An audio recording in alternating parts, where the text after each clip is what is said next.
First, oxygen enters through the nasal and mouth cavities, then passes through the throat, that is composed of two parts, the pharynx and larynx. Of the two, the pharynx comes first, which is where the nose and mouth cavities connect. The larynx is the voice box and produces sound when air passes through the vocal cords, vibrate. The trachea, also known as the windpipe, is where air passes to go into the lungs. The trachea is made up of multiple ring-like circles.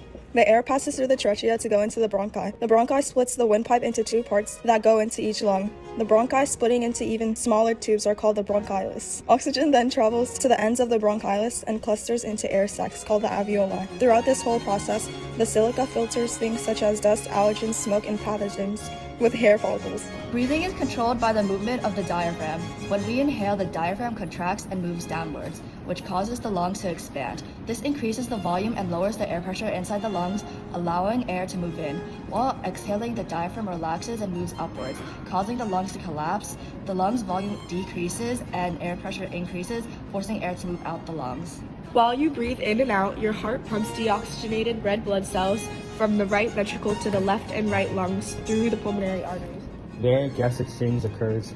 Carbon dioxide diffuses from the red blood cells to the alveoli, and oxygen diffuses from the alveoli to the red blood cells.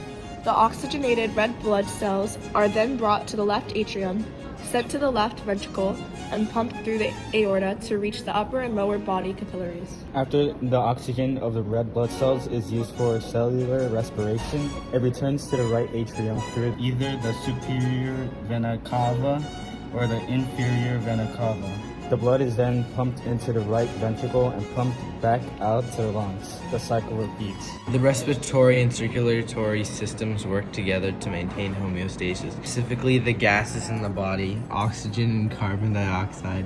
These two systems make it possible for your cells to get oxygen and get rid of carbon dioxide waste.